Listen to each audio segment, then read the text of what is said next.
Hello everyone, Hakuna Matata. It's Sunday, March 7th, and I just made myself a new sled. There she is.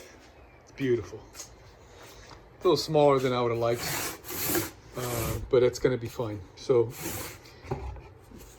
let me give you the ins and the outs on how to make a super accurate sled.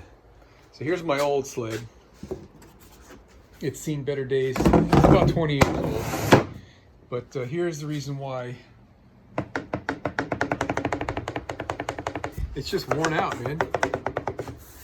And I've been making a lot of crooked cuts. Actually, it took some time today, and I tuned up my fence. I straightened it out. It had a little bit of a bow in it. And I ground this thing open. I mean, I've had this thing for like 30 years.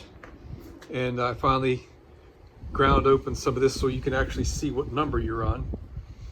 I was off a little bit, so I took this little pointer. I had to grind open this little edge over here to move this pointer over a hair more. I'm not certain why we're out so much, but I think it's got to do with the bearings and all that when I replace the bearings, or I'm not, whatever. But anyway, I remembered how I made this last one and it came out really good, and we're reduplicating it here pretty much. I did not add this other piece this time, but it's something I can do. And you notice I got like holes in here.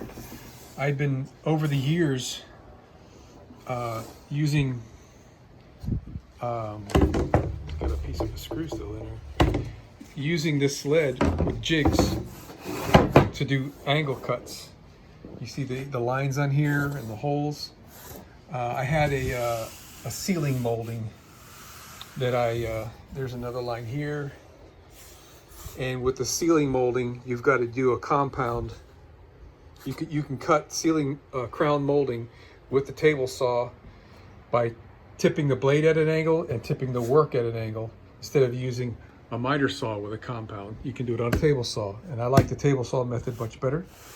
You just have to, there's a formula for figuring out whatever. All right, so let me get back to what we're doing here. So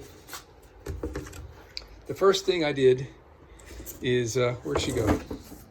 I dug through my scrap to find, I happen to have a piece of oak.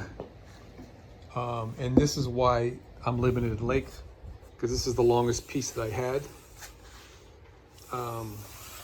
So I very carefully trimmed this piece slightly, a little bit at a time, until I'd get a nice fit in here. And I also prepped this really well by using a file and cleaning out all the crud.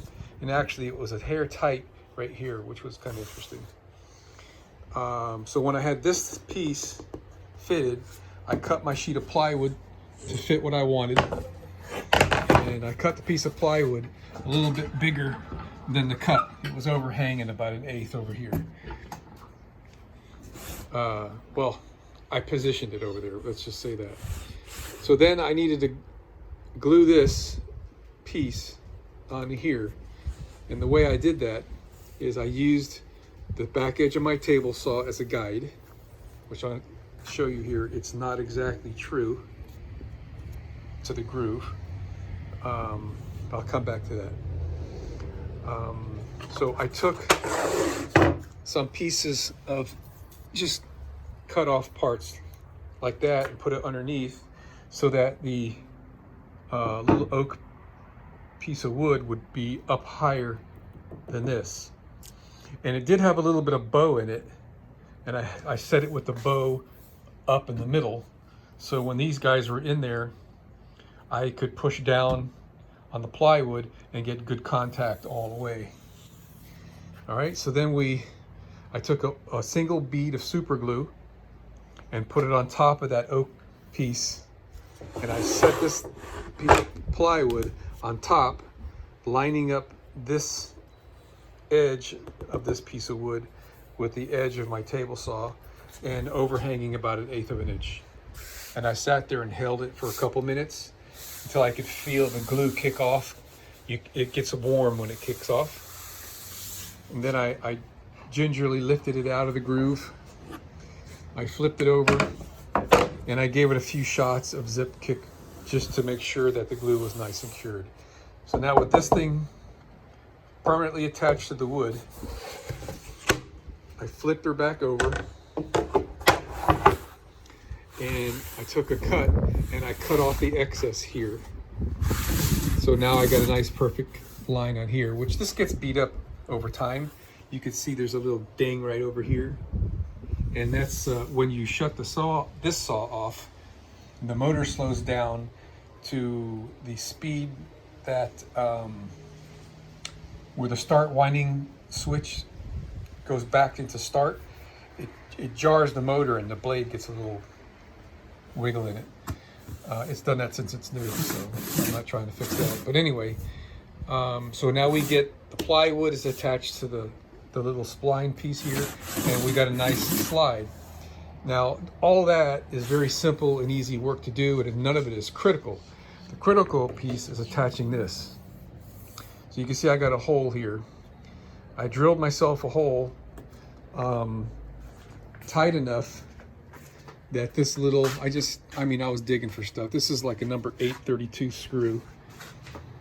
It's just a hair smaller than this, so that I could screw this down into that piece of oak and it would like make its own threads and be tight. Then I came back and I enlarged this with a, I forget what number drill bit, to where this just fits. Okay. Then I screwed this down into there and kind of tightened her up so this can't move. When you've got that, that's your starting point. And you come over here and you put a clamp on the end. And you always want to have an overhang here for clamping wood to this. You can clamp to it and still be able to move. All right, so I put a clamp on here and I just dug a piece of something out of the trash, like this. This was the piece. And I made a cut. And then I come back and flip it over. Well, firstly, it needs to be parallel when you cut it, right?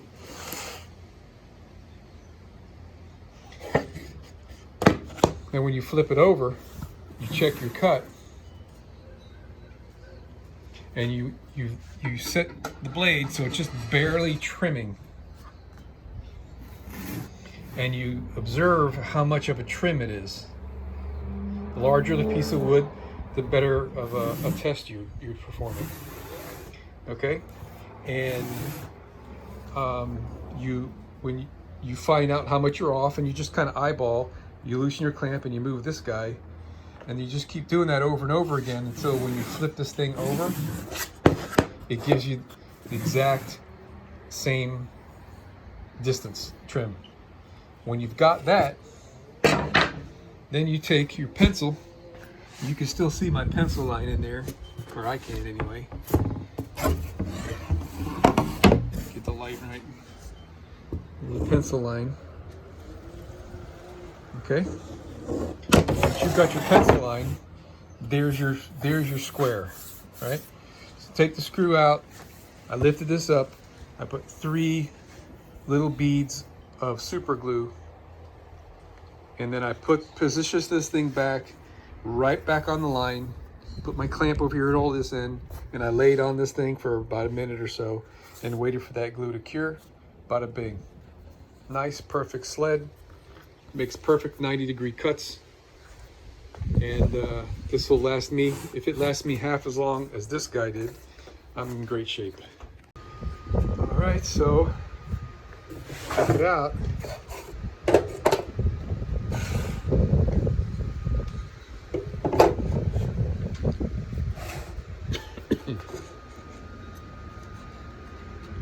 Dead on. All right, you're not gonna believe what I'm using for this. My milling machine. Let me show you what I did. All right.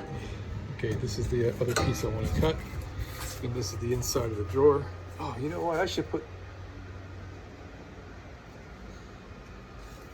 I don't know. I guess I should have put the good side on the inside.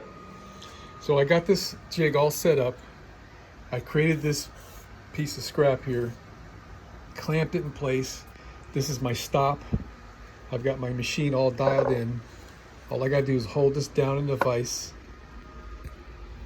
Sorry about that.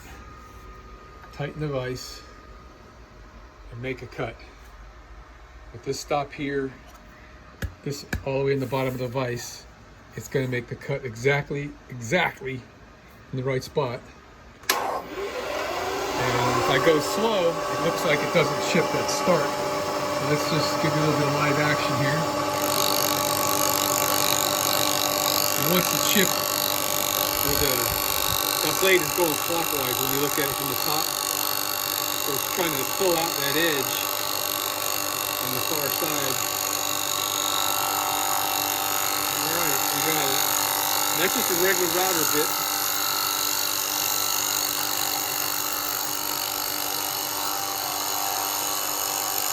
I'm running at about 2,500 RPM. The router would go much faster than that, about 10 times faster, but it's working just perfectly fine. I don't want to run my machine any faster than that. I could, but it's working fine how it is. There you have it.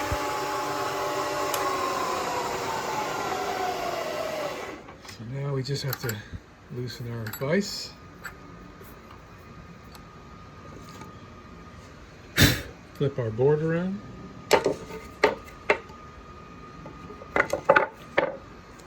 Until it hits a stop. Tighten her up. Sorry about the ride there. Alright, we're tightened up. Just snug is all it takes. We're in. We're on the stop.